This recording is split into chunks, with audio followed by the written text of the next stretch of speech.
muito bom dia, muito boa tarde, muito boa noite, dependendo da hora que você estiver a assistir a este vídeo. Seja muito bem-vindo a mais um Em Cima do Acontecimento. É sempre com muita alegria e com muito prazer que nós preparamos os nossos vídeos, escolhemos os nossos temas para vos apresentar. São 45 minutos, é uma hora mais ou menos que nós vamos estar aqui convosco e hoje decidimos apresentar um tema que está muito dentro da atualidade, está mesmo em cima do acontecimento. Resolvemos falar um pouquinho acerca do Papa Bento XVI. O mundo chegou ao fim de 2022, praticamente no último dia, e recebe a notícia de que ele tinha falecido. Foi um grande choque para todos, embora nós soubéssemos que ele já tinha uma certa idade e, portanto, estávamos à espera, ele já estava doente. O próprio Papa Francisco já tinha dado sinais e já tinha feito um pedido de oração, porque ele se encontrava extremamente doente e debilitado. Portanto, nós mais ou menos já estávamos à espera, mas isto é como diz o povo, nunca estamos. E quando elas acontecem é sempre uma grande tragédia. Então, entramos em 2023, não é? Com com a realidade do seu falecimento e do seu sepultamento próximo. Já começaram as pessoas a chegar à Catedral de São Pedro em Roma para verem o corpo, para se despedirem dele e, portanto, eu creio que ele será sepultado na quinta-feira, pelo que eu entendi das notícias que têm chegado até nós. Então, quem foi este Papa? O que é que ele fez assim de tão importante? Que diferença é que ele fez no governo da Igreja, na crise que a Igreja tem atravessado, na compreensão que todos hoje nós temos acerca daquilo que se está a passar em termos de escândalos, de corrupção, etc. por aí adiante. Ele é uma personagem extremamente importante. Foi uma personagem central durante um certo tempo, que se demitiu a meio do seu pontificado, não é? E ainda viveu quase 10 anos logo a seguir, não é? Supostamente na penumbra, mas a comunicação social e as outras pessoas mais próximas dele, as que mais simpatizavam e até aquelas que o odiavam, não é? Nunca o deixaram permanecer muito nessa penumbra que ele tanto queria e desejava. Portanto, ele, volta não volta, estava na berlinda, como se costuma dizer. E eu gostava que o Mário começasse por apresentar quem foi este Papa e a importância que ele teve. Sejam bem-vindos então à nossa conversa. Para responder à tua questão de uma maneira extremamente simples, Josef Ratzinger, Bento XVI, é o último grande doutor comum da cristandade, literalmente falando.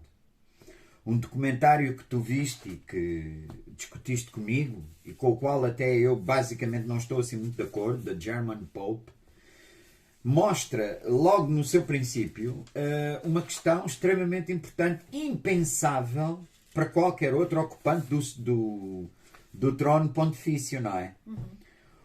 A diretora dos seminários luteranos na Noruega diz que eles pegam nos livros dele sobre Jesus Cristo e ensinam-nos nos seminários da Igreja Luterana. Portanto, é um homem que é discutido, que é estudado, cuja obra ensina a perspectivar a presença da Igreja e a discernir os sinais de Deus para todas as igrejas.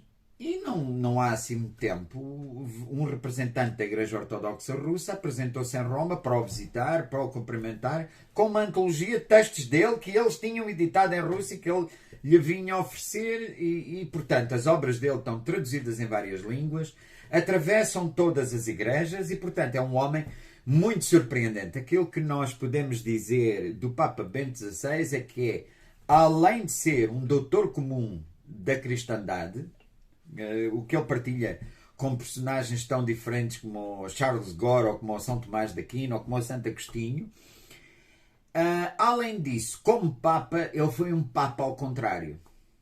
Digamos assim, para sermos honestos, ele é o homem cujo papado é exatamente ao contrário daquilo que a comunicação social transmite dele. Portanto, a comunicação social transmite dele que gostava de sapatos caros, que gostava, que era um homem reservado, que era uma pessoa profundamente tímida, tinha uma imensa dificuldade em estar no meio e no centro das atenções. Bem, isso é um bocado surpreendente, não é? É evidente que, não sei, depois as pessoas aí ligam isso tudo com vaidade, ou não faço ideia, isso também não julgo. É uma pessoa que eu vi uma vez assim mais ou menos próximo, mas não tenho depois qualquer capacidade de julgar, em Roma há muitos anos, nem ele reparou em mim, com certeza. Agora, aquilo que me parece é que esses juízos todos têm mais a ver com as posições que ele tomou e com os lugares que ele ocupou do que com ele próprio. Eu não estou a ver como é que um homem que ensinou toda a vida tem assim tanta dificuldade em cruzar-se, em estar no centro das atenções, em tomar posições, sejam elas quais forem. Mas se calhar as pessoas também dizem isso porque entendem mal a situação, uma vez que ele, de facto, quando resignou, ele disse que se iria retirar, não é?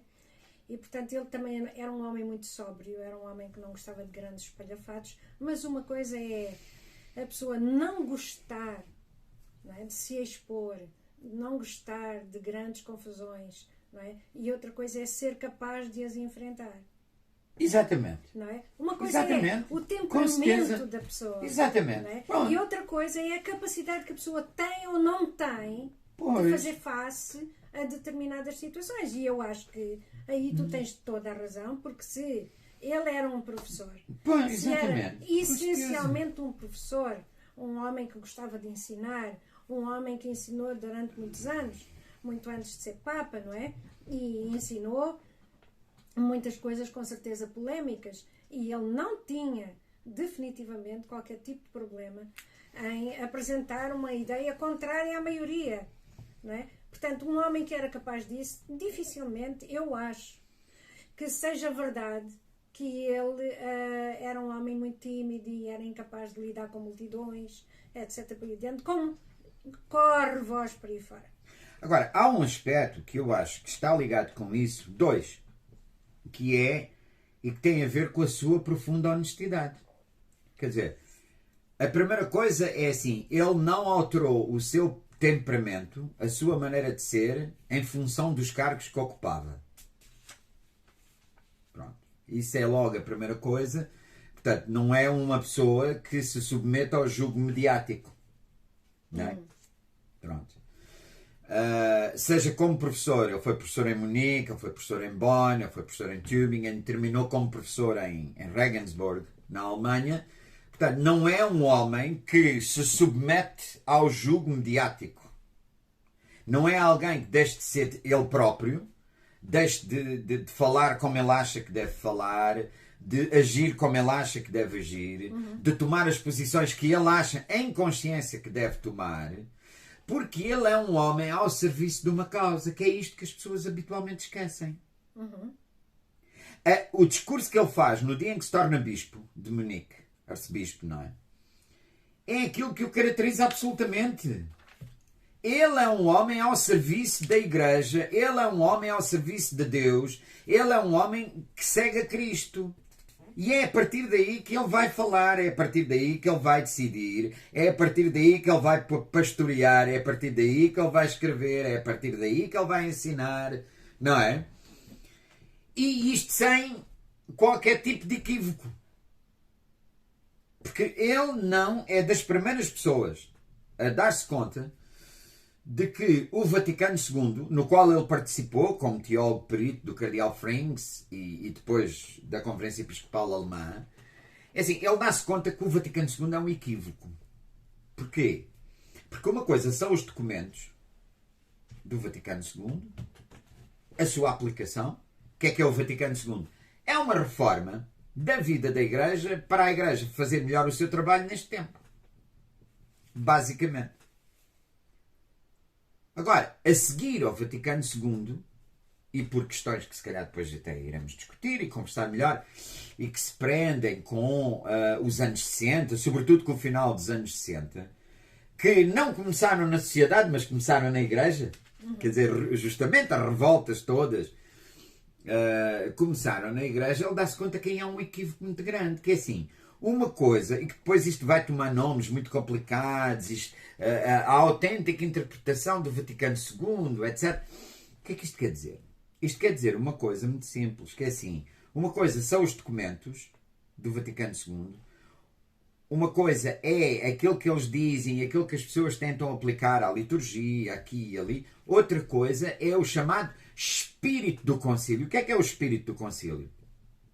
O espírito do concílio, basicamente, é os teólogos que participam do concílio, como o Ratzinger participou, como peritos dos episcopados, deste, daquele, da outra, a determinada altura, decidem que a Igreja é uma Igreja que acabou de ser reformada e que está sempre em reforma. Portanto, o concílio não acabou, o concílio vai continuar. É aquilo que se chama o espírito do concílio, não é? E que se cristaliza, aliás, numa revista da qual o Ratzinger era também um dos fundadores, que é a revista Concilium, não é? Ou seja, o concílio é para continuar. Ele não começou, não é? em 62 ou em 60 e termina em 65. Não. Ele vai continuar permanentemente. Agora, os documentos do concílio são apenas uma primeira fase, não é? Da revolução. Porque agora vamos continuar na segunda fase da revolução, naquilo que o espírito do concílio entende como sendo o processo revolucionário em curso. Uma revolução contínua. Não é? E é isso que propõem pessoas como o Kung, é isso que propõem pessoas como o Rahner, é isso que propõem pessoas como o Skilleberg, por aí fora. Ora, já aí, nessa altura, o Ratzinger começa a chamar a atenção que não era nada disso que se estava a preparar em Roma. Não era nada disso que os padres conciliares queriam, os bispos. E depois, antes de mais, ele chama a atenção para uma coisa, que é assim, quem manda na Igreja, quem tem o mandato de ensinar, a autoridade na Igreja não são os teólogos, é os bispos, não é? E isso é uma daquelas coisas que vai começar a levantar contra ele todo o conjunto de calúnias que vocês conhecem, que é uma pessoa pessimista, que é um indivíduo que é tímido, que é um indivíduo que é autoritário, a pontos de aquele documentário que tu disseste, o John Allen, não é? Que escreveu, aliás, uma biografia extremamente honesta deste ponto de vista, do ponto de vista digamos assim, dos cristãos progressistas, com a qual eu não estou em nada de acordo. Quer dizer, ele apresenta os factos e interpreta-os todos na linha daquilo que é a intervenção dele nesse documentário, não é? Quer dizer, ele olha para o Papa Bento XVI e diz assim, bem, este homem é o Darth Vader da Igreja Católica, é o indivíduo, o disciplinador mor, é aquela pessoa, não é? Que tem por obrigação de ser o Dr. No, o senhor não da Igreja Católica, que está sempre a dizer que não, é isto, aquilo, aquilo outro e tal, não sei o quê. Bom, agora, o problema é que o Ratzinger não é nada disso. O que é o Ratzinger? O Ratzinger é um homem que olha para o seu trabalho como professor de teologia não como uma forma de se enfrentar com a hierarquia eclesiástica, com o Papa, com os bispos, mas como um trabalho que participa da obra de evangelização da Igreja, através de uma questão extremamente simples, que é assim, seu é o dever de preparar padres para pastorearem a Igreja, para celebrarem os sacramentos, para pregar o Evangelho. Quer dizer, basicamente, temos aqui um equívoco absoluto. Quer dizer, ele não é o homem que está aqui para criticar eu como professor, aliás, isso é clarinho desde sempre, não é? Aquilo que ele propõe, muitos anos mais tarde, já com perfeita congregação para a doutrina da fé, sobre o lugar do teólogo na Igreja, o que é fazer teologia, quer dizer, até certo ponto, e num bom sentido, isso é tudo retratos dele próprio. É tudo retratos dele próprio. Ele entende, ao contrário de 99% dos teólogos católicos da sua geração, não é? Cujo grande objetivo era a reforma da Igreja, era a grande confrontação com o autoritarismo romano, com isto, com aquilo, com aquele outro. O objetivo do Ratzinger é exatamente o contrário disso. Por isso é que estamos aqui num equívoco permanente com ele, porque ele é o homem que quer, juntamente com outros, com o Jean Daniel Lu, com o Anselmo von Balthasar, com um conjunto de outras pessoas, por isso é que eles fundam a revista Communion em 1973, exatamente por causa disso. Que assim, eles não querem um processo revolucionário em curso, eles querem a reforma da Igreja, mas para a Igreja fazer o seu trabalho, não é para a Igreja continuar num contínuo processo de investigação acerca de si própria. É para a Igreja fazer o seu trabalho. O seu trabalho não é estar no mundo a reformar-se continuamente. A Igreja está no mundo para evangelizar o mundo. A Igreja está no mundo para pregar o Evangelho e celebrar os sacramentos, nomeadamente a Eucaristia. Quer dizer, basicamente, em traços largos, é esta a posição do Ratzinger, seja ele o jovem professor de teologia, seja ele o arcebispo de Munique, Freising, seja ele o prefeito da Congregação para a Doutrina da Fé, seja ele o Papa Bento XVI. Estas características todas que eu disse, se quisermos ser honestos, é aquilo que ele é. Podemos não aceitar, podemos não concordar, mas é aquilo que ele é. Eu gostava de acrescentar uma coisa e que vai um bocado na linha daquilo que tu estás a dizer, mas só para alargar um bocadinho mais a discussão, que é o facto do Ratzinger, portanto do Papa Bento XVI, ser um homem odiado por muitos e amado por outros tantos. Portanto, ele está sempre ali na berlinda de uns ou de outros, não é? E como tu falavas há pouco, logo no princípio, acerca dos sapatos vermelhos. Sim, sim. Isso é assim, tudo servia para denegrir a sua imagem. Ele era apresentado como um esbirro, exatamente. como um verdugo, como alguém que estava ali para representar a ala dura da Igreja, a ala que não tem misericórdia, a ala que é implacável, a ala que... Bom, não interessa. O que interessa aqui, eu acho, é que também tem que se chamar a atenção para um simples facto, ou para vários factos. O primeiro é que não se consegue perceber muito bem se ele era assim tão conservador como o acusavam de ser. Este é o primeiro ponto. Porquê? Porque ele tomou posições ao longo do seu papado, não é? Que põem as pessoas assim um bocadinho na dúvida. Eu lembro-me, por exemplo, da polémica como é que se chama? Dos preservativos em África. Por exemplo. Por exemplo. Da SIDA. Da expansão da SIDA da SIDA. Medidas tomadas nos Camarões. Exatamente, nos Camarões. Exatamente. Portanto, é assim, aquilo que os outros papas anteriores a ele tinham apontado ferro e fogo, que eram apresentados como um bocadinho mais liberais, mais flexíveis. Exatamente. Não foram capazes de fazer. Ele fez. Em 5 minutos. Exatamente. Outra questão que eu gostava de chamar a atenção é a questão dos padres casados, não é? Acusavam-no de ser altamente conservador e, no entanto, ele é que serviu de ponte para a constituição dos ordinariados com padres casados vindos da Igreja Anglicana. Não é? E bispos. Portanto, assim, eu acho que temos de ter aqui um certo cuidado quando a gente o acusa de ser conservador, quando a gente lhe atira a pedra de ele querer manter o status quo em muitas coisas, mas ao mesmo tempo temos que reconhecer que ele não sei se aquilo que eu vou dizer é assim um bocado chocante, mas eu vou arriscar na mesma. Ele é um homem do sistema. E ele é o homem do sistema em que sentido? Vamos lá tentar entender isto. Mas claramente, eu acho que ele é o homem do sistema na medida em que ele, quando olha para a Igreja, ele não olha para a Igreja da atualidade apenas. para ele a Igreja por exemplo, começa com Jesus Cristo, com os primeiros cristãos, com os que morreram no Coliseu. Exatamente. E continua agora. E, até portanto, hoje. Para ele, não é? As atitudes que se tomam, não é?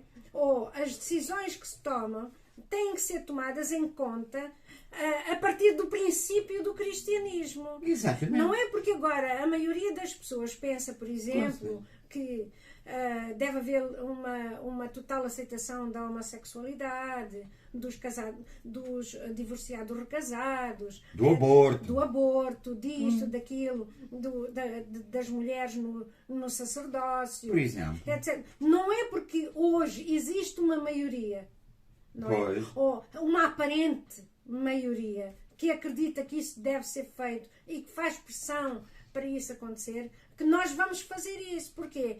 Porque nós temos que ter em atenção como é que era antigamente. São Justino foi condenado porque não aceitava o aborto, não é? Não são estes últimos 50 anos que vão determinar toda a trajetória da Igreja. Não é nada. Ora, uma das coisas que eu vi também neste documentário e que me chamou muita atenção e que me fez pensar, fez repensar até a opinião que eu tinha acerca dele, foi, por exemplo, o facto de aparecerem lá as representantes ou a representante do movimento das mulheres feminista, das mulheres católicas que defende o sacerdócio das mulheres, e ela acusá-lo publicamente que ele tinha dito que as mulheres são inferiores aos homens e que se Jesus Cristo estivesse aqui,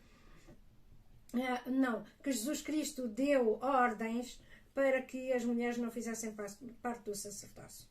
Ora, isto é uma coisa que eu fiquei assim a pensar naquilo e eu fiquei com duas impressões. A primeira é que, e se Jesus Cristo tivesse dito mesmo aquilo? O que é que aquelas mulheres fariam? Sairiam da igreja? Esta foi a primeira questão que eu coloquei. Reparem, eu não estou aqui a dizer que essa afirmação é correta ou é incorreta. Não é? Eu não estou aqui a dizer que as mulheres são de facto inferiores aos homens. Eu costumo um bocado a crer, não é? Que as coisas tenham sido ditas assim, 100% dessa maneira, na medida em que, por exemplo, teria que haver uma certa contradição, por exemplo, o culto mariano. Como é que uma pessoa consegue olhar para a Igreja Católica, não é, que tem um culto mariano extremamente bem organizado, não é, em que Maria é o ícone da Igreja, não é, e ao mesmo tempo se diz que a mulher, portanto, é inferior aos homens. E sobretudo para uma personalidade como o Papa Bento XVI, que é uma pessoa que tem, além disso tudo, é uma pessoa que tem uma piedade mariana muitíssimo grande, muito acentuada também. Nós vemos em cada oração extensa que ele faz, termina sempre com o pedido de intercessão da Virgem Maria. Quer dizer, eu pessoalmente fui investigar e não encontrei nada. Sou honesto, pode ser que tenha havido. Se houver, eu acho que foi... Aquilo pareceu mais uma interpretação. Pois, muito provavelmente. Dito, muito provavelmente. Porque uma coisa é aquilo que eu me lembro de ouvir na comunicação social naquela altura, quando ficou decidido, não é, que as mulheres não podiam fazer parte do sacerdócio. Não, uma coisa é dizer-se que a Igreja é fiel a Cristo e Cristo nunca ordenou mulheres. Nunca ordenou mulheres. Uma coisa é dizer isso. E outra coisa é dizer que as mulheres são inferiores. Jesus disse que as mulheres são inferiores aos homens. Quer dizer, isso soa-me assim um bocado mais ao gnóstico. Sim. Ao gnosticismo do que propriamente ao catolicismo. E parece-me uma contradição, não é, com o culto mariano. Pois. Pronto, isso é ponto 1. E depois é também as pessoas não perceberem que ele, sendo um homem do sistema, ele é o porta-voz da Igreja. E a Igreja para ele é aquela Igreja desde o princípio até agora. É a tradição. E, portanto, os sentimentos dele, as ideias dele, pessoais, e, aliás, quando tu falaste na questão dos bispos, daquele é o retrato dele. Discurso dele, exatamente, ele é o retrato dele. Fala no dia da tomada de posse como arcebispo, não é? Munique, o que é ser bispo, em que ele diz que o bispo não é uma pessoa que está ali para dar a sua opinião, Não é? Não é uma pessoa que muda de ideias como quem muda de camisa. Eu estou a usar as minhas palavras. Consoante as circunstâncias. Consoante as circunstâncias, não é? Conforme é oportuno ou não. Não é? Ele está ali para fazer a vontade de Cristo, para dar vez e voz àquilo que Cristo deseja. Não é? E, portanto, não é uma questão pessoal, de promoção pessoal, não é uma questão de como é que eu ia dizer, flexibilidade, mudança constante, não. E eu acho que foi isso que ele assumiu no seu pontificado. Mas basicamente, aquilo que tu estás a dizer, se as pessoas forem ler os livros dele, basicamente e fundamentalmente, ele é isso. Ele olhou sempre. Vamos lá ver se a gente se entende. Que assim, a generalidade dos teólogos e dos bispos e dos padres que aparecem na comunicação social primam por ser contra o Papa, por ser a favor disto, a favor daquilo. Ele entendeu o seu ministério sempre ao contrário disso tudo. Quer dizer, o ministério dele foi sempre aquilo que se diria hoje muito afirmativo. Ou seja, ele está ali para participar na obra de evangelização da Igreja. Ele, muito antes ainda de ser bispo, muito antes ainda de sequer pensar em... Olha, se eu não me engano, praticamente uns 10 anos antes de ser prefeito da Congregação para a Doutrina da Fé, era ele professor em Regensburg, em 1972, e dá-se uma polémica que depois começou e acabou muito rapidamente à volta de um dos livros do Hans Küng. Infalível, uma pergunta. E então o Hans Küng anda ali às voltas e depois acaba por dizer que a infalibilidade se calhar não é do Papa, é da Igreja e tal. Depois, pronto, enfim. E o Papa Paulo VI, pessoalmente, telefona para a Alemanha e pede para ele responder em nome da Igreja Católica ao livro do Hans Küng. E a resposta ao fim de 4 dias estava no Observatório Romano, no Diário Oficial da Santa Sé. Portanto, aquilo que tu disseste, que ele é o homem do sistema, se por sistema entendemos a Igreja, ele é o homem da Igreja. Quer dizer, o sistema, entendemos a Igreja e a tradição. Mas nada, e a palavra de Deus e a tradição da qual ele é o garante. O garante. E todo o percurso dele, até a própria realização do catecismo. Ele tem uma posição extremamente interessante em relação ao catecismo. O catecismo da Igreja Católica foi realizado sob a sua autoridade, não é? Sim. A primeira coisa que ele fez foi dizer que o catecismo do Concílio de Trento tinha a mesma autoridade que o Concílio de Trento lhe deu. E que o Papa São Pio V lhe reconheceu. Então qual é que era a especificidade agora deste catecismo? Bom, diz ele, este catecismo tem uma especificidade. É provavelmente o catecismo mais bíblico. Sem dúvida. Que a Igreja alguma vez teve. Mas as outras, na linha daquilo que estavas a dizer, aliás, muito bem, não é? Quer dizer, o Ratzinger, o Papa Bento XVI, olhava para si próprio como o sucessor das pessoas que morriam no Coliseu. Exatamente. Como o responsável pelo facto de eles não terem morrido em vão. Ele olhava para si próprio e devia com certeza pensar isto: eu não tenho o direito mas nada de mudar, seja o que for, aquelas coisas pelas quais eles morreram, mas nada. deram a vida. Eu posso tentar dizê-lo de outra maneira. Exatamente. De uma maneira melhor, de uma maneira mais aceitável para as pessoas, porque para nós, cristãos católicos, seja qual for a nossa denominação, sejamos nós anglicanos, luteranos, ortodoxos, católicos romanos ou católicos independentes, a grande questão é esta, é muito simples, é assim, e isso foi, digamos assim, isso aparece pela primeira vez com a teologia de Tomás de Aquino, não é? Quer dizer, o homem por natureza procura a Deus, procura a Cristo, procura a Igreja, não é? Quer dizer, então, se as pessoas hoje, e esta é a leitura que ele faz, e que eu também faço, e outros como eu, não é?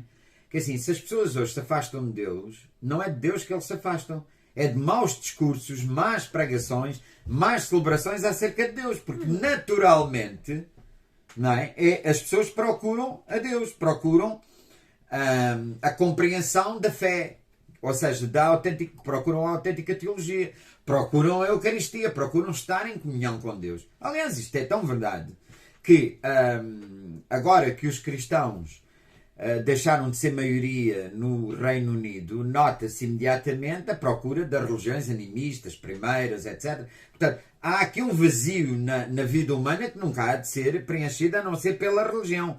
Pode ser preenchido por outra religião, mas há de haver sempre uma religião. Quer dizer, um totalmente outro, uma realidade totalmente outra, não é? Que preencha o vazio, deixado seja pelo que for.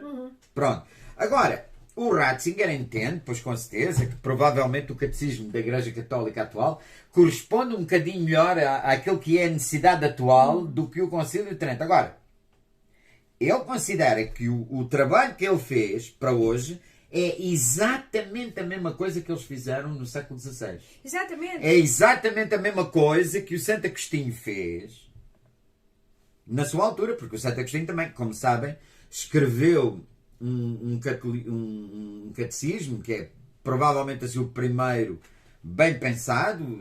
Aliás, Santo Agostinho é uma pessoa que o Ratzinger estudou e com o qual ele se identificou e com o qual ele se identificou ao longo da sua vida em muitos aspectos, não é? Até, por exemplo, o caso de ser bispo, não é? Ele não queria ser bispo. E o Santo Agostinho também não, até chorou no dia da sua ordenação. Pronto, agora o Santo Agostinho, com uma cidade, com o Império Romano a destruir-se à sua volta, com uma cidade cercada por vândalos, ele próprio está a morrer e escreve o Enchiridion de Spe Fide et Caritate, quer dizer, o manual sobre a fé, a esperança e a caridade. Quer dizer, portanto, ele morre em 430, não é? Em Hipona, não é? Agora uma cidade muçulmana na Argélia, no norte da África. E o Santo Agostinho era, e para o Ratzinger, pois o modelo da sua vida. Agora, é assim, ele considera o seu trabalho exatamente ao mesmo nível dos outros. Como ele acha que era um bocado humilde, ele se calhar pensava que era um bocadinho mais inferior, não é? Porque eles eram mais inteligentes e mais santos, de todas as maneiras. Para o Ratzinger, e isto que a Gina está a dizer e que eu acentuei, isto é uma coisa muito importante aqui, isto é muito sério.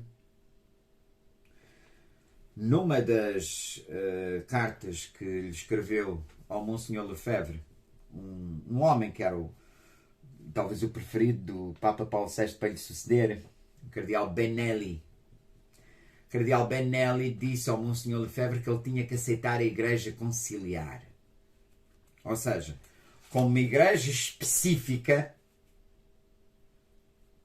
não é? Que era totalmente diferente daquilo que tinha acontecido antes e que a partir de agora ia ser absolutamente uma nova realidade. Ora, isto para o Cardeal Ratzinger, bem assim como ao Monsenhor Lefebvre e outros, não é? Quer dizer, isto é um absurdo. A igreja é a mesma hoje, ontem e amanhã. Pode mudar assim a sua linguagem, pode mudar a sua maneira de fazer, a sua pastoral, certamente, que terá que fazer. Mas a igreja é a mesma. Não há igreja conciliar. O Concílio Vaticano II é um concílio entre muitos outros que houve e certamente outros virão. Quer dizer, porque era como o cardeal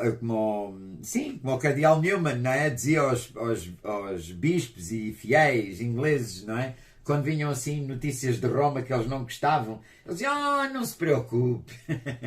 Quantos papas é que houve? Ai, quase 200, não é? Muitos virão, não se preocupe. E é verdade, quer dizer, para ele, a igreja é uma continuidade sem ruptura. Porque é isso, aliás, é isso que caracteriza as igrejas católicas. Eu gostava de agora acrescentar aqui qualquer coisa também.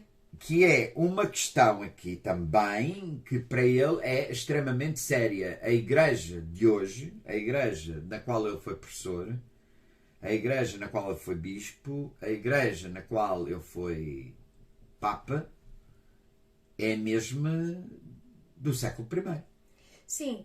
Mas eu gostava daqui de chamar a atenção para mais duas coisas, 2 ou 3 pontos que eu acho que são importantes neste tema, neste debate, que é o aproveitamento político, digamos assim, e religioso que foi feito da pessoa do Bento XVI, porque eu estou agora aqui a lembrar-me, por exemplo, que quando o Papa Francisco começa a falar sobre a possibilidade de haver padres casados e se convoca o tal Sínodo da Amazónia. Sínodo da Amazónia e essas coisas todas, não é? Sai quase logo a seguir um livro do Cardeal Sará, não era? Como é que ele chamava? Era sobre o celibato. Yeah. Esse livro. E supostamente esse livro saiu para a comunicação social, que tinha sido feita em parceria com o Bento XVI, coisa que ele veio cá para fora e imediatamente negar. Quer dizer, é assim, esta pessoa que facilitou a constituição dos ordinariatos depois aparece como estando associada à defesa absolutamente arrebatada e não diria absoluta, rígida do celibato dos padres. Sim, mas isso prende-se, Gina, isso prende-se com... Portanto, há aqui um claro aproveitamento, ou pelo menos uma tentativa de se aproveitarem do gabarito intelectual que estava nele, não é? Que ele tinha, de toda a sua obra, reconhecida, como o Mário dizia no princípio, por muitas e variadas igrejas, não é? Sim, sim. De vários quadrantes. Portanto, ele era reconhecido intelectualmente em todo o mundo como uma pessoa, como um teólogo de grande craveira, não é? E houve aqui uma tentativa, não é, de apropriação desse prestígio que ele tinha teológico e internacionalmente, não é? Para poder consolidar a ideia do celibato dos padres e de não haver qualquer tipo de mudança na igreja, e de facto não houve. Pronto, mas... Sendo verdade ou mentira, a verdade é que a coisa funcionou. Mesmo com ele vindo à comunicação social desmentindo e desmentir a situação. Mas mesmo assim, isso prende-se com a tentativa sistemática de diferentes grupos, não é? Sabotarem tudo aquilo que ele fez. Por exemplo, se houve uma pessoa que revolucionou a Igreja Latina na questão do celibato, foi ele. Exatamente. Ao constituir os ordinariatos, o que é que são os ordinariatos? São dioceses que têm um prelado à frente. Nos Estados Unidos tem um bispo, não é? O Steve Lopes, que é de ascendência portuguesa até, a propósito. Na Inglaterra e na Austrália, e que são dioceses que se dedicam à evangelização e são constituídas por padres que vieram da comunhão anglicana, padres e bispos. Os prelados andam de mitra e de solidéu, e, como os bispos, participam das conferências episcopais nos Estados Unidos, na Inglaterra e na Austrália, e são casados. E esta é a primeira vez que homens casados, em vez de aderirem como o Newman e como o Manning no século XIX, de uma maneira, e depois houve vários ao longo do século XX, que aderiam à Igreja individualmente, ele, como prefeito da Congregação para a Doutrina da Fé, e depois como Papa, e com a ajuda também do cardeal William Levada, ao constituírem os ordinariatos, constituíram-nos em dioceses, com o seu ritual próprio, com a sua maneira de fazer e de trabalhar, e que marcadamente na linha do melhor que se podia trazer da Igreja Anglicana. Eles aproveitaram não só o Book of Common Prayer, mas também o facto de eles serem casados, e de isso ajudar a Igreja a superar um caldo de cultura, não é?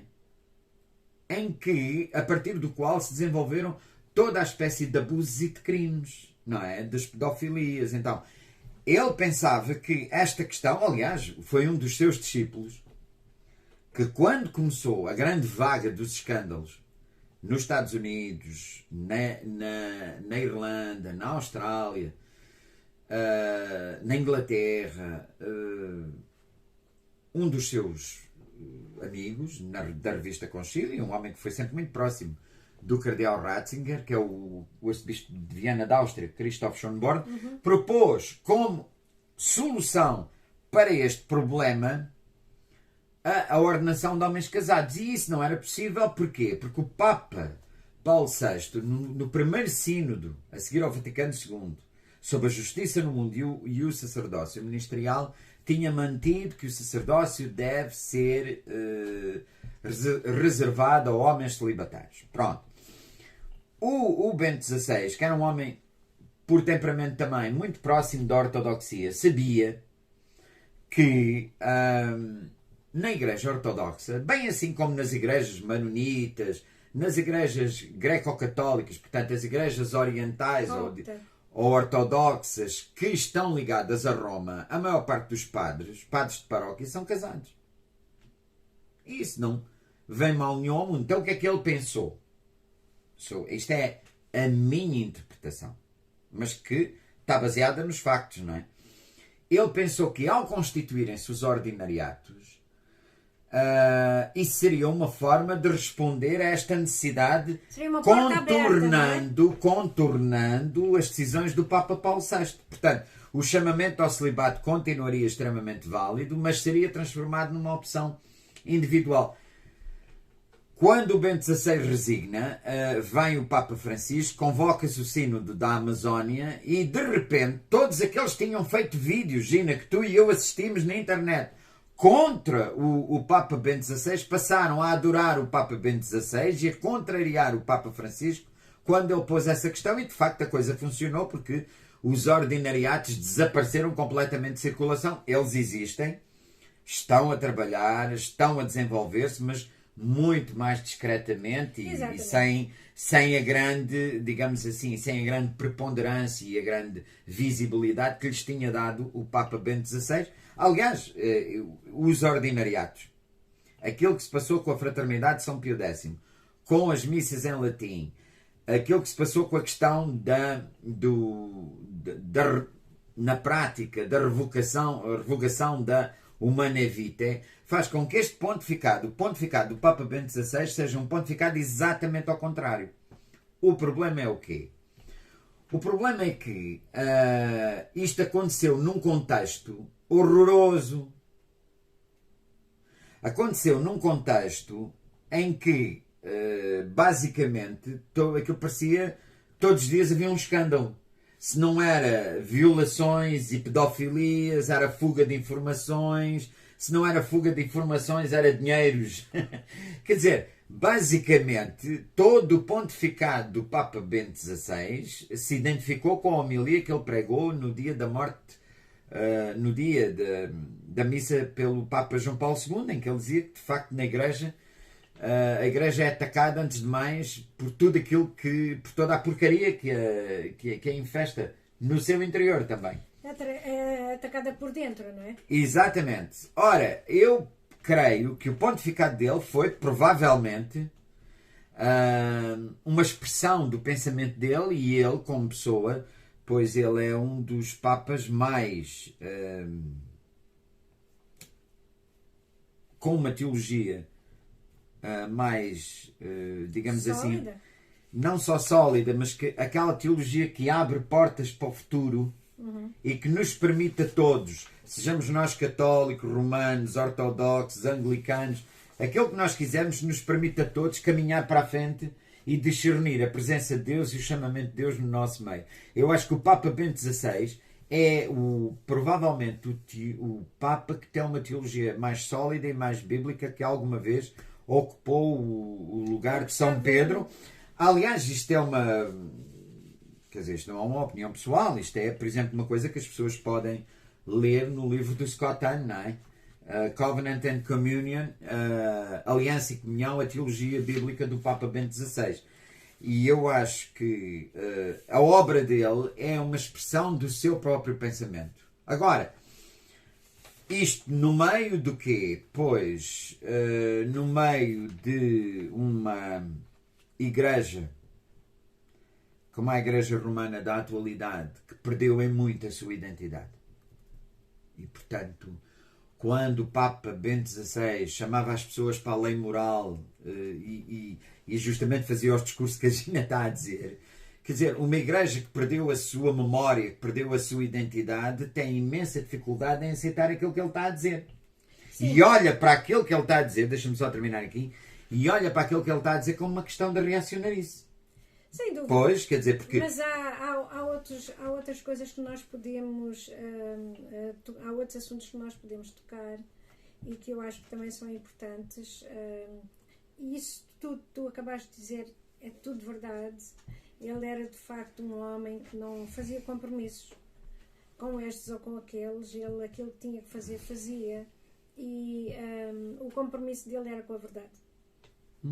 Pronto. E há uma coisa que me chamou muita atenção no documentário da German Pope, portanto o Papa alemão, que é aquele grande problema que houve no Brasil com a teologia da libertação, não é?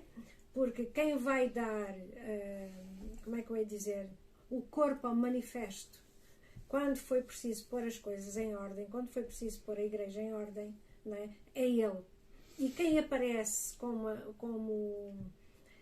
o mau da fita é ele, porque ele é que tomou a decisão, ele é que fez a comunicação, enfim, essas coisas todas. E uma das coisas que o Leonardo Boff dizia no documentário era que ele teve uma reunião com o Ratzinger e que ele foi muito amável para ele, que esteve em silêncio, que o ouviu do princípio ao fim, que não o tratou mal, que não o rebaixou, não o condenou, não fez nada disso, né? Foi absolutamente agradável. E depois, quando terá com certeza acendido nele a esperança de que as coisas até se pudessem resolver a seu favor, não é? E qual não foi o espanto dele quando a decisão foi de acabar com a teologia da libertação tal e qual como ela era ou estava a ser entendida no Brasil, não é?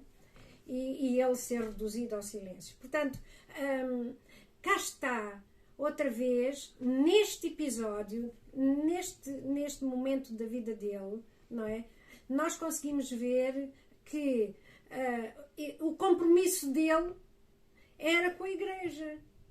Ele não o maltratou, ele não lhe fez absolutamente mal nenhum, ele não o insultou, não o rebaixou, não o humilhou, mas fez aquilo que tinha que ser feito. Nunca ninguém lhe perguntou se ele achava bem ou se ele achava mal. Não é? Ele disse que a teologia da libertação, não é, tinha contornos marxistas e, portanto, não poderíamos continuar por aí.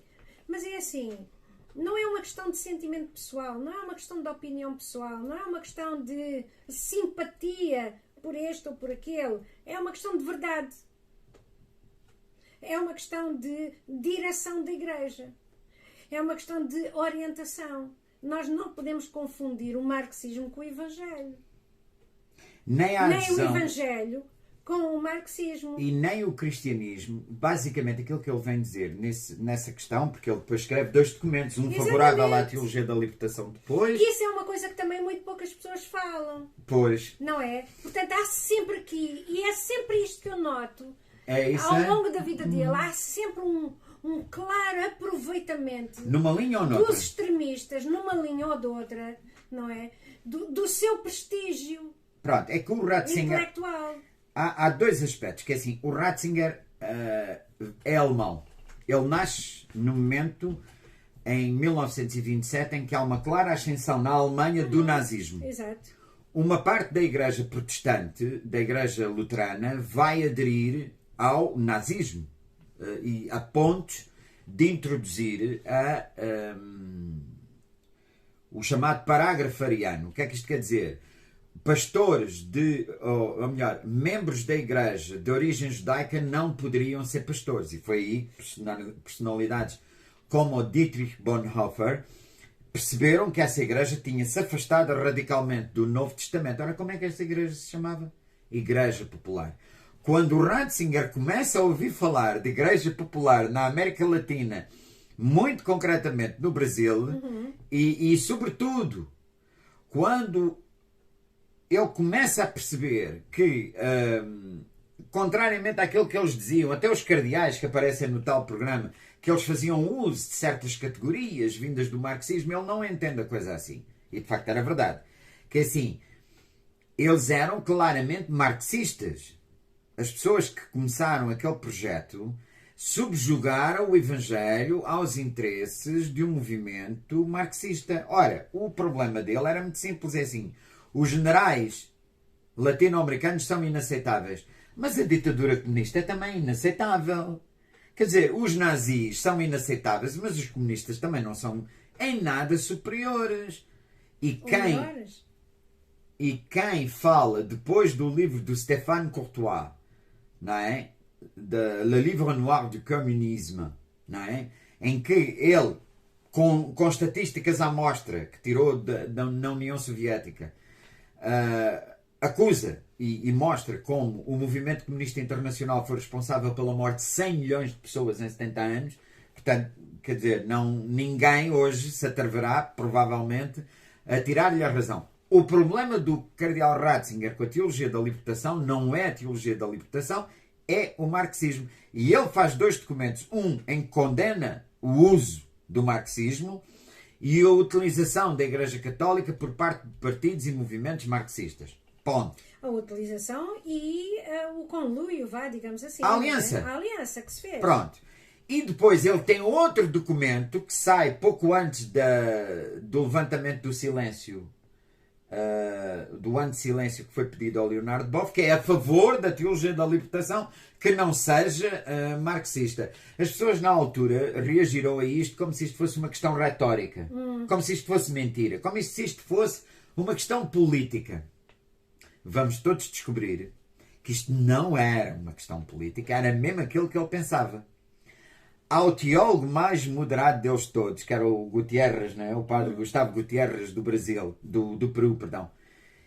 Ele chama a Roma quando ele já era Papa e, através do cardeal prefeito da Congregação para a Doutrina da Fé, mostra como ele o respeita e o cardeal prefeito faz um texto, um livro, sobre os pobres, a teologia da libertação como esperança para as multidões pobres e chamam o Gutierrez a Roma, pedem-lhe perdão e dizem-lhe para continuar o seu trabalho. E, portanto, é assim, aquilo que se passou em 86 não era mentira, era mesmo aquilo que ele pensava, porque isto está provado.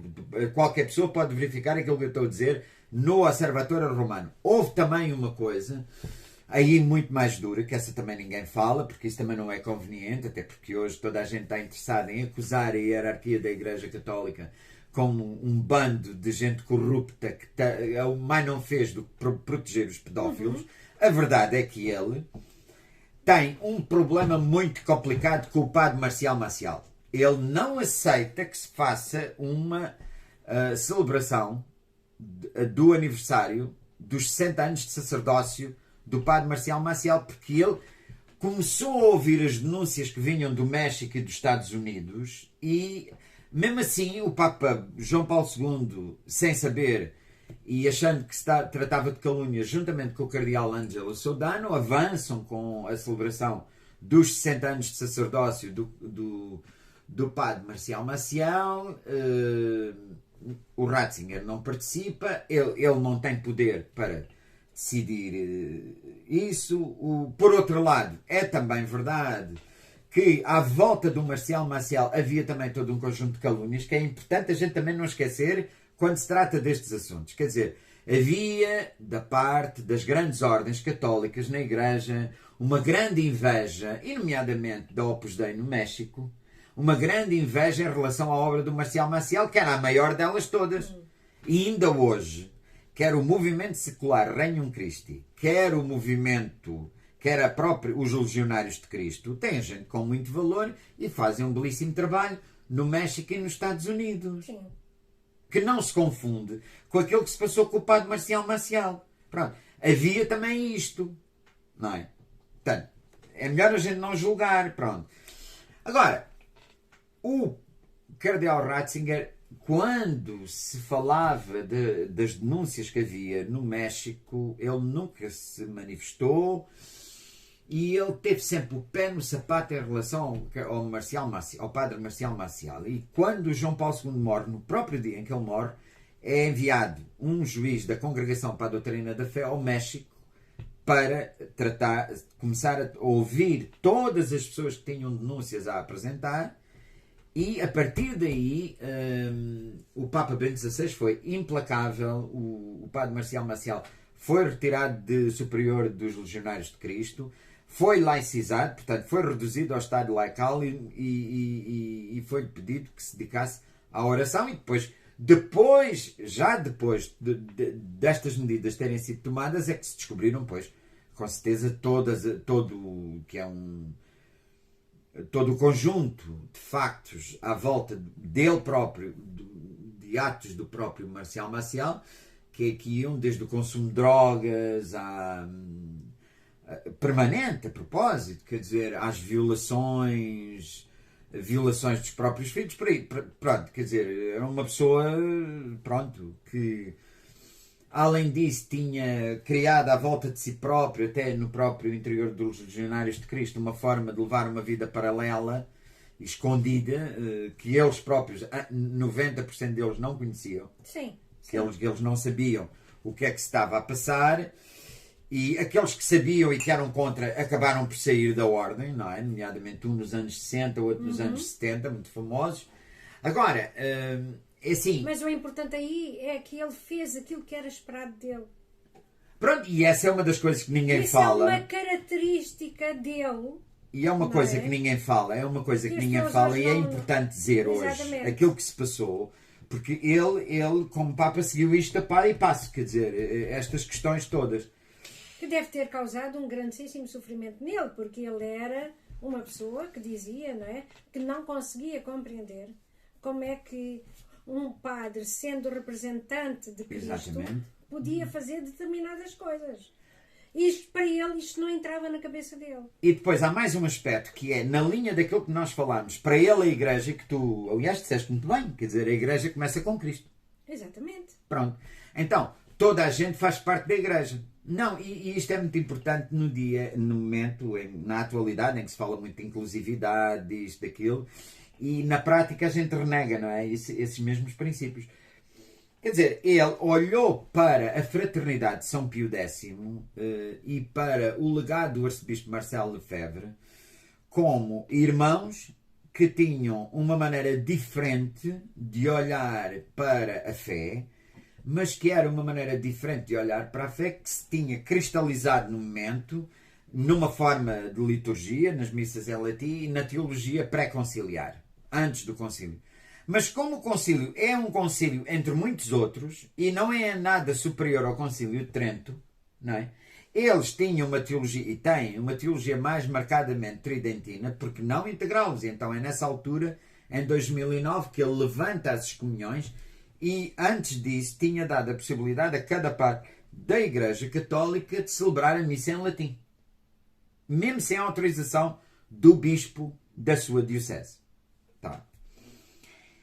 Ele levantou as excomunhões, não é? Levantou as excomunhões do arcebispo Marcel Isso Lefebvre. também é importante a gente saber. Levantou as excomunhões. Sim, porque hoje ninguém fala nisto. Pois. Eles continuam, mesmo aqueles movimentos conservadores que sempre gostariam de ter ocupado o lugar da fraternidade de São Pio X no interior da Igreja Católica, e não são capazes, porque eles neste momento têm aquela que é provavelmente uma das maiores ordens, não é? Está um caminho dos 1000 padres e de muitas irmãs, etc.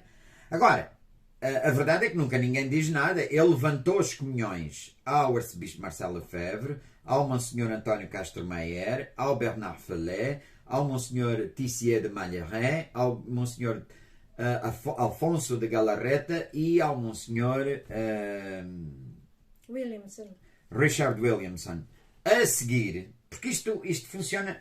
Vamos lá ver, isto não é só do lado dos progressistas, é do lado dos progressistas e dos conservadores. Quer dizer, o Monsenhor Williamson, nunca ninguém percebeu porquê, sai cá para fora no próprio dia em que isto acontece, com uma entrevista que é dada na Argentina, a dizer que não tinha havido mortes de judeus em câmaras de gás porque as câmaras de gás nunca tinham existido e que isso era tudo mentira. Ninguém percebeu até hoje, a começar por mim e se calhar passando página, porque é que ele teve que vir dar uma entrevista de uma coisa da qual ele não percebe nada E a única coisa que ele quer ali é criar um problema político ao Papa Bento XVI, porque é fundamentalmente isso que ele vai fazer. Que ele aí vai aparecer, vai-se dizer então, vejam, um alemão, não é? A legalizar um bando de nazis que afinal são os padres. É evidente que o Monsenhor Bernard Fallet, que era o superior-geral da Fraternidade de São Pio X, tira-o imediatamente de reitor da Universidade do Seminário Maria Corredentora e manda-o para Londres para ele, e proíbe-o de falar em público, mas o mal já estava feito e as reações contra o Papa Bento. Opa! Quer dizer, isso foram terríveis. Eu lembro-me porque nós já estamos quase a chegar ao fim, Mário. Eu lembro-me que do que ele ouviu, eu sei, mas quer dizer, e isso foi mesmo o fim, quer dizer, ele sofreu muito com as reações daquilo que aconteceu, mas de todas as maneiras é um pontificado, isto só para terminar aqui, isto é um pontificado ao contrário daquilo que as pessoas pensam. Eu gostava de acrescentar umas 2 ou 3 coisas antes de terminar, e assim bem rapidamente. O Mário já disse aqui várias vezes que isto é um pontificado ao contrário. Eu concordo absolutamente com ele e gostava de acrescentar também a minha perspectiva, que vai ao encontro da dele, né? Tem apenas palavras diferentes. Eu acho que ele fez um pontificado contrariando todas as expectativas. Exatamente. De uns e de outros. Sim. Né? Ele foi ele próprio desde o princípio até ao fim. E serviu a Igreja. E serviu a Igreja da melhor maneira. Não este grupo ou aquele. Que ele sabia e que ele podia. E que o deixaram muitas vezes, né? Porque também é preciso ter em conta que ele teve muita oposição. E continua a ter até ao fim. Pronto. Até hoje. Mas eu gostava aqui de chamar a atenção para 2 ou 3 coisas antes de acabarmos o programa, que é a questão de ele ter assumido publicamente uma posição contra o relativismo. E nesse aspecto eu acho que ele deu uma grande contribuição quando ele chama a atenção da Igreja para o facto de a verdade não se poder dividir em pedacinhos, não é? Em que um diz que a minha verdade é contra, portanto eu tenho uma parte da verdade e para mim isso é suficiente. Não, a verdade é uma questão absoluta e a verdade está na posse da Igreja, portanto a Igreja tem a verdade e como tal é da sua obrigação passar ao mundo inteiro, não é? Uma verdade objetiva. Nós não podemos ficar na subjetividade. E isso é extremamente importante porque nos permite perceber que, de facto, nós vivemos numa ditadura do relativismo, conforme ele mesmo descreveu. A outra questão que eu gostaria de chamar a atenção para aqui é a questão da Igreja. Dele, olhando à sua volta, ter dito ou ter escrito, isso aparece muitas vezes na comunicação social, principalmente nestes novos grupos do Apocalipse Now, não é? Em que eles se apresentam para dizer que o Papa Bento XVI fez esta profecia, como se ele, ao dizer aquilo, tivesse mesmo feito ou tido a intenção de profetizar, seja o que for. Ele deu a sua opinião com tudo aquilo que estava a acontecer à sua volta, de que a Igreja, a caminhar da maneira como tem caminhado, a andar da maneira como tem andado, não é? Vai ao encontro de uma tragédia. Não é? Vai praticamente se autodissolver, mas não tenhamos medo, porque quando isso acontecer, ela se reerguerá novamente e será uma igreja minoritária, mas será santa, como ela sempre foi desde o princípio. Ora, aqui isto é como se diz em inglês, um statement of faith. Vê-se aqui perfeitamente que o Ratzinger, o Papa Bento XVI, tinha uma fé absolutamente inabalável nas palavras de Cristo, que as portas do inferno não prevalecerão contra a sua Igreja. E faz esta declaração, que aqui eu torno a chamar a atenção, não é? Há um claro aproveitamento destes grupos apocalípticos, não é? para dizer que, com um fatalismo absolutamente irrevogável e absoluto, não é? De que nós de facto vamos praticamente desaparecer. Não é? E isto quase começa a ser já uma bandeira, não é? Dos bonzinhos e dos puros, porque eles são poucos, não é? Os que fazem a oposição, não é? E portanto há que justificar isto. Nós somos esses santos e puros de que ele falava. Do último momento. Portanto, estamos aqui perante outro aproveitamento. Mas nada, até porque... daquilo que ele diz, daquilo que ele pensa, daquilo que ele sente, daquilo que ele vê, daquilo que ele analisa. Porque ele era um espírito analítico. Exatamente. Não é? E isso que tu estás a dizer, Gina, ele disse-o, não é para nós termos uma vida e uma visão apocalíptica e desintegrada. É uma chamada de atenção. Mas, pelo contrário, aquilo que ele diz relativamente à ditadura do relativismo é um duplo desafio. Por isso é que isto é um pontificado ao contrário. Exatamente. Ao contrário daquilo que toda a gente esperava. Que é um duplo desafio. É um desafio para a Igreja cumprir o seu dever. Cumprir a sua obrigação. Que é de anunciar a verdade. Exatamente. Ponto sem compromissos. Sem compromisso, sem subjugar ao espírito do século. Aquilo Exato. que ele dizia, mudando, lá no tal discurso do bispo, da tomada de posse como bispo, sem mudar de opinião ao gosto e ao sabor do século e das circunstâncias. Exato. Pronto. Mas também é uma forma de defesa para a sociedade.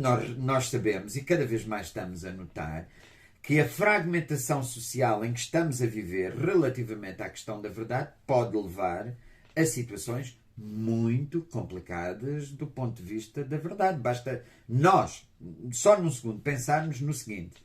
A última grave crise económica não aconteceu por causa da economia, aconteceu por causa da mentira. Os governos da Islândia e dos Estados Unidos e os bancos centrais da Islândia e dos Estados Unidos começaram a dizer que tinham reservas que não tinham, que tinham dinheiro que não tinham e que tinham investimentos que não tinham. E as pessoas investiram de boa fé a partir de dados que... isto está na internet, quer dizer, há uma senhora que seguiu isto no tempo do presidente Clinton. Isto é uma questão que é pura e simplesmente a mentira.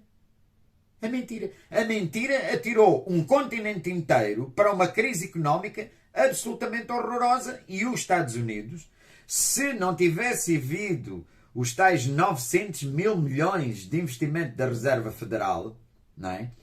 E puseram com o Sr. Greenspan fora porque ele era o grande arquiteto da mentira, não é? Por exemplo. Entre outros, e vieram outras pessoas. Quer dizer, o país teria entrado numa crise muito semelhante àquela dos anos 20, não é? Portanto, mas isto só para chamar a atenção que aquilo que o cardeal Ratzinger antes e depois o Papa Bento XVI chamou a atenção não é uma questão, digamos assim, de reacionarismo ou de conservadorismo, é uma questão para defender a sociedade. A verdade é uma forma de defesa da sociedade. É essa mesma verdade que a Igreja deve anunciar.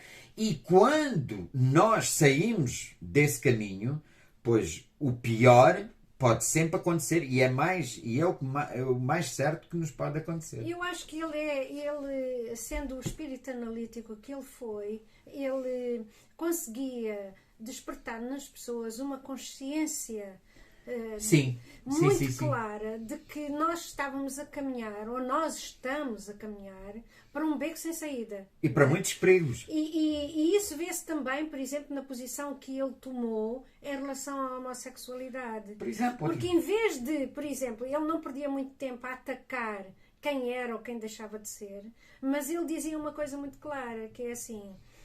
sim, é preciso ter compaixão, não é? Mas a compaixão tem limites. E o limite da compaixão é a verdade.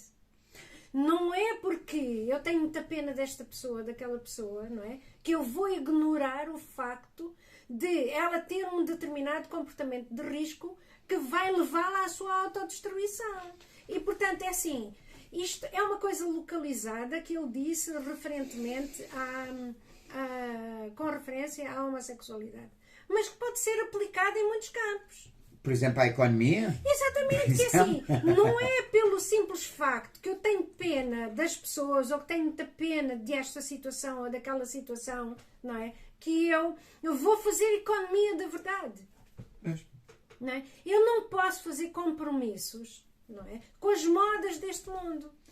Ou está na moda incluir toda a gente, mesmo os comportamentos de risco. Pronto. Agora, está na moda passar a mão Exatamente. pela cabeça de um criminoso em série, porque coitadinho ele era maluco. Pois. Quando fez aquilo. Não é? E não se castiga como se devia castigar, nem muitas vezes não se manda para a cadeia, manda-se para um hospital psiquiátrico, não é? E depois quando sai novamente, volta a fazer igual. Exatamente a mesma coisa. Pronto, agora, é um pontificado. É disso que estamos a falar. E ele, deixa-me só terminar, Mário. E ele era uma pessoa tão objetiva. Sim. E tão clara naquilo que ele pensava, não fosse ele alemão. Sim. Não é? Não fosse ele alemão. E eu lembro-me sempre o Kant, não é? Que aquela questão de o dever está sempre acima de tudo. Exatamente. Está acima do meu sentimento, está acima da minha inclinação, da minha simpatia, da minha antipatia, da minha opinião. Portanto, ele é alemão. Ele era alemão. E, portanto, faz justiça, faz jus a isso. Agora, para terminar, Mário, e depois tu podes comentar aquilo que eu acabei de dizer, se quiseres, mas para terminar eu gostava também de chamar a atenção para a desilusão que foi, o choque que foi para o mundo inteiro, no dia em que ele se apresenta para se demitir do papado. Sim. Foi um choque para toda a gente. Pronto. Né? E as opiniões, como sempre, dividem-se. Porque ele, como diziam mais no princípio do vídeo, porque ele não tinha estofo para aguentar a pressão da corrupção interna. Ele não tinha estofo para aguentar o assédio da comunicação social. Ele não tinha arcabouço, ele não assim, ele não assado. Portanto, há 1001 justificações. Nós muitas vezes conversamos acerca disso e a nossa opinião é completamente diferente. Também não sabemos se é verdade, não é? Mas estudando um pouco o temperamento dele e o percurso dele, eu acho que isso tem muito mais a ver com o facto de ele ter assistido, como assistiu, à degradação do João Paulo II. Em direto. E não querer isso para ele próprio. E para a Igreja. Quando ele se apercebe, e para a Igreja, não é? Que a sua saúde estava cada vez mais debilitada, que ele não ia conseguir, como se diz em inglês, deliver the message, pois. É? Até ao fim, como deve ser, e que isso iria dar ocasião aos seus inimigos para fazerem aquilo que fizeram no pontificado do João Paulo II, que é tomar a dianteira e apresentar as decisões como se fossem do Papa, quando ele, coitadinho, já nem sequer conseguia andar, falar, ler ou escrever. Não, e depois é assim, isto é um pontificado ao contrário até nesse capítulo. Exatamente. Até nesse capítulo, porque é assim... Eu acho que é aqui que a gente tem que insistir antes de fechar, porque isto é absolutamente importante. Pronto, é assim, ele é um homem honesto. Vamos ser honestos. É assim, o Papa João Paulo II, tal como estava, permitiu aos seus amigos continuarem a governar. Porque é disso que se trata. Exato. Mas, ao mesmo tempo, criou na Igreja, aí a partir dos anos 98, 99... Já mais para o fim do ponto não é? Até, mas foram anos e anos em que a Igreja, relativamente às denúncias gravíssimas que havia relativamente ao Marcial Maciel, àquilo que se passava na Irlanda, não só fez vista grossa, Gina, é que ninguém podia tomar decisões. Havia aqui decisões, só o Papa é que podia tomar. Um cardeal sai de cardeal, sim ou não? Não é o prefeito da Congregação para a Doutrina da Fé. Não é o secretário de Estado que tem poder para isso. Só o Papa é que tem. E o poder... um vazio de autoridade. Um vazio completo de autoridade. Mantiveram-no no poder. Para eles governarem. Como ele estava, para eles poderem fazer. Para eles governarem. E eles, sabe-se hoje, nomeadamente o seu secretário, que depois foi para cardeal arcebispo de Cracóvia, quer dizer, e eles sabiam perfeitamente do que estava a passar e não tomaram medida nenhuma. Nem pró nem contra, porque ninguém sabia o que é que havia...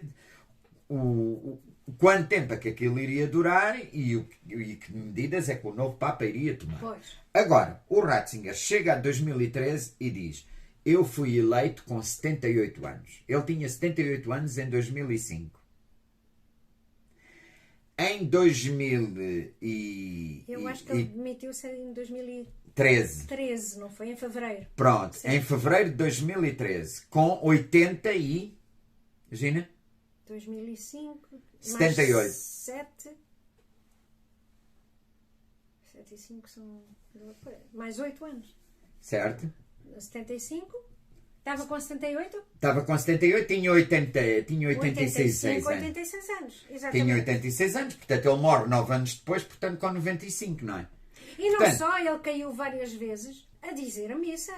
Pronto, e o problema é esse, que assim, ele afinal, há gente aqui que vê teorias da conspiração, que o tiraram de Papa, que isto, que aquilo, que aquilo outro e tal, não sei o quê, nomeadamente aqueles que o criticavam e que o tratavam brutalmente por todo o YouTube e por todo o lado, não é? Uhum. Eles já só esses é que o usavam, digamos assim. Exato. Agora, ele chegou a determinada altura e disse: eu não posso continuar, não tenho capacidade física nem mental de continuar a governar a Igreja, portanto agora a vez ou outra.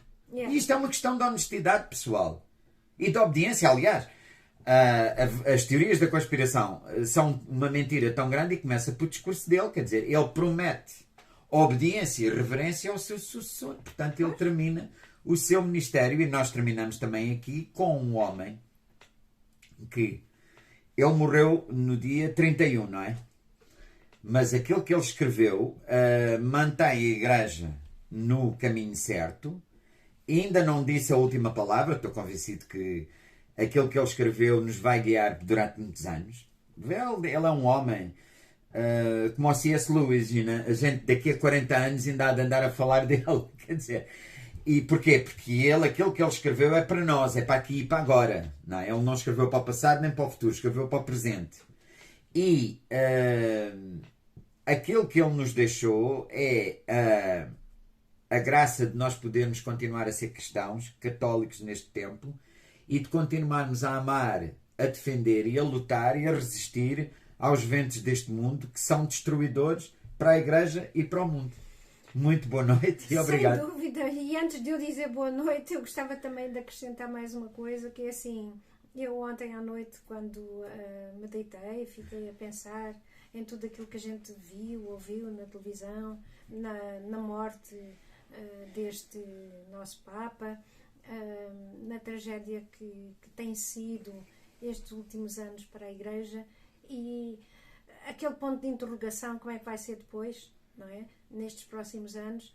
E eu fiquei com uma sensação muito grande de que este homem, apesar de ter sido sempre envolvido em grandes polémicas, apesar de ter sido acusado de ser conservador, bota de elástico, ultrapassado, mau, etc. por aí adiante, ele foi sempre fiel a si próprio até ao fim. E a impressão que ele deixa ao partir, não é? É uma impressão boa. O sentimento que fica da análise da sua própria vida, mesmo se algumas coisas não foram 100% positivas, porque ninguém consegue ser santo, só Deus, não é? A 100%, totalmente, só mesmo Deus. Nós temos sempre defeitos, mas a sensação que nos fica dele é uma sensação boa. Foi um homem honesto, foi um homem bom, foi um homem, como é que eu ia dizer, coerente consigo próprio e com tudo aquilo que ele acreditava.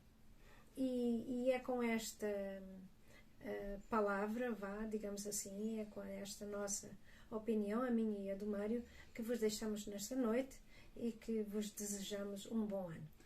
Obrigado. Que 2023 Amém. seja um ano muito melhor para a Igreja e que Deus possa abençoar os corações que são fiéis à sua vontade e que buscam viver o seu Evangelho no dia a dia. Amém. Deus vos abençoe. Obrigado.